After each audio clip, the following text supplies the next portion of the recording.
Hello, dear friends. Today you are going to study about anaerobic respiration. अवायवीय श्वसन. Anaerobic respiration, the respiration which takes place without O2 is called anaerobic respiration. यानी अवायवीय श्वसन क्या होता है? जो O2 की एब्सेंस में होता है वो कहलाता है anaerobic respiration. In some organism like yeast and some bacteria. Yeast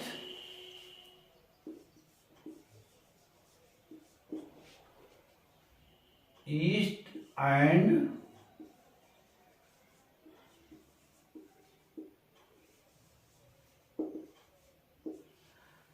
some bacteria, the energy is released from the food even in the absence of O2.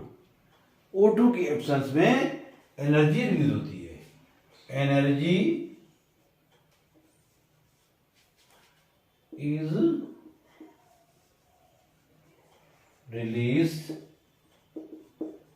in the absence of O2. Energy जो है वो O2 की absence में release होती है कुछ organism में. This type of energy production is called anaerobic respiration. Anaerobic respiration.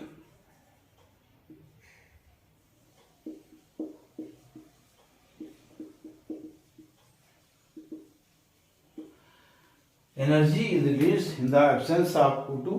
This type of respiration is called anaerobic respiration.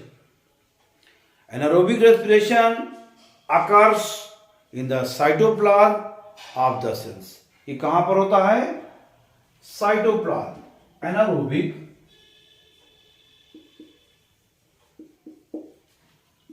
respiration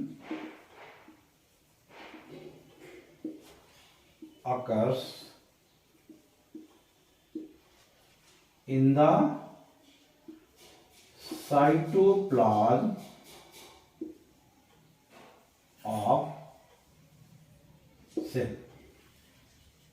cell की साइटोप्लाज्म में ये होता है sales.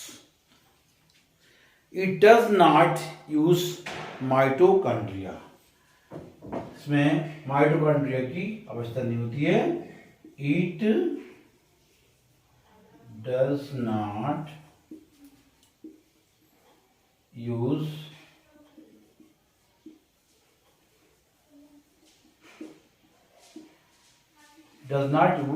mitochondria. During this process, the pyruvate molecules formed in glycolysis are not completely oxidized. यानी glycolysis cycle में ये pyruvate molecule जो होते हैं वो कंप्लीटली ऑक्सीडाइज नहीं हो पाते हैं. Complete instead ethanol is produce is as an end product. End product में क्या बनता है? एथेनॉल.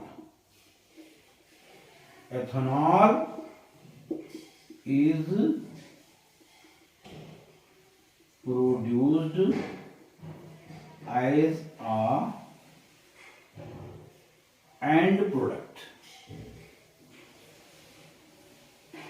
एंड प्रोडक्ट के रूप में ethanol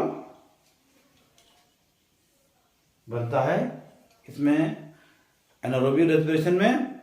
this process is also known as fermentation. इसी को हम कह देते हैं fermentation.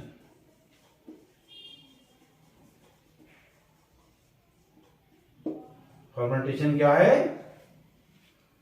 Ethanol is produce as end product. This is called fermentation. Glucose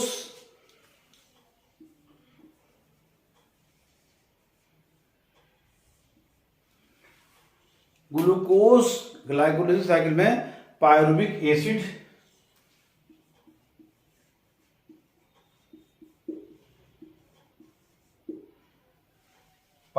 में कन्वर्ट हो जाता है और उसके बाद जो है वो एथेनॉल का प्रोडक्शन होता है। CO2 की प्रेजेंस में C2H5OH ethanol plus 2 ATP।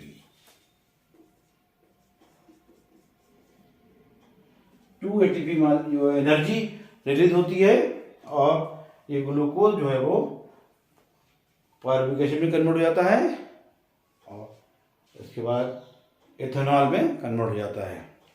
Unlike aerobic respiration, this respiration is less efficient.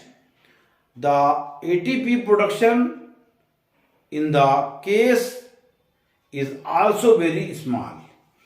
इस केस में क्या है, एडीपी जो एटीपी प्रोडक्शन जो है वो कम होता है, लेस एटीपी प्रोडक्शन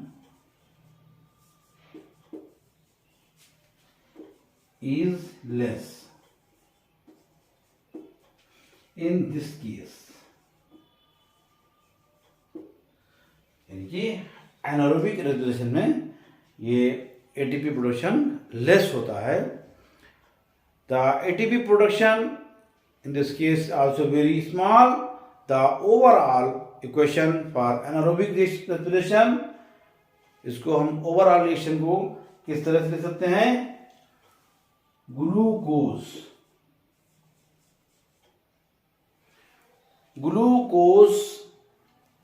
ये 6 molecules,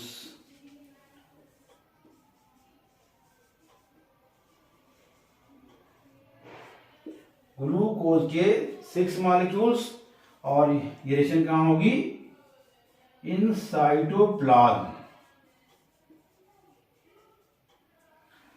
cytoplasm pyruvic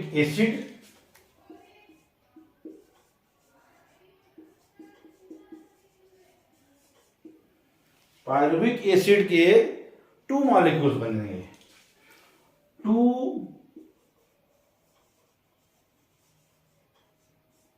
molecules of pyruvic acid और उसके बाद फिर यहीं पर एथेनॉल बनेगा।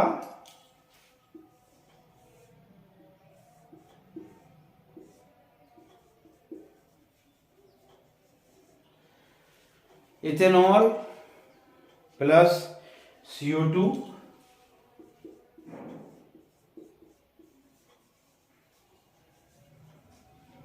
एनर्जी, इस तरह से लैक्टिक एसिड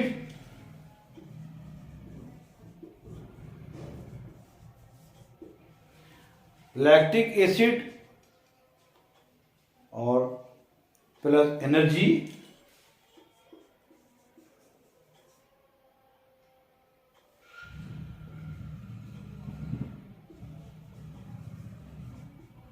प्लस एटीपी। ये एनर्जी जो है वो एटीपी के रूप में होगी,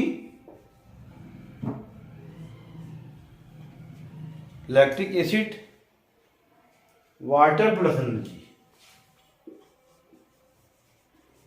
वाटर प्लस एनर्जी, ये भी एटीपी के रूप में होगी, ATP.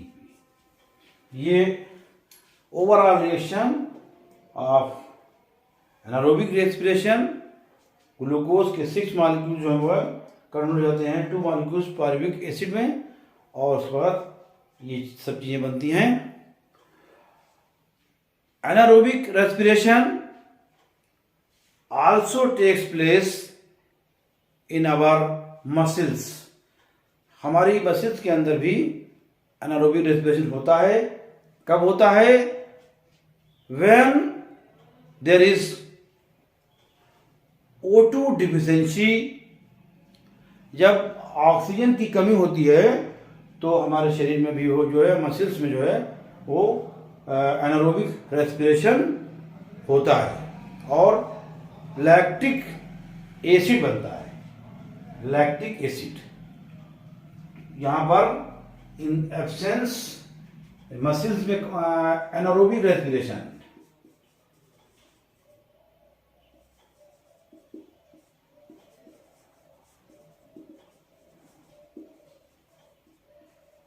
in our muscles in absence of O2 and lactic acid produce. Lactic acid is produced. प्यारे बच्चों, आज के वीडियो में इतना ही। एनारोबिक रेस्पिरेशन चैनल को सब्सक्राइब करें, लाइक करें, कमेंट करें। Thank you, take care.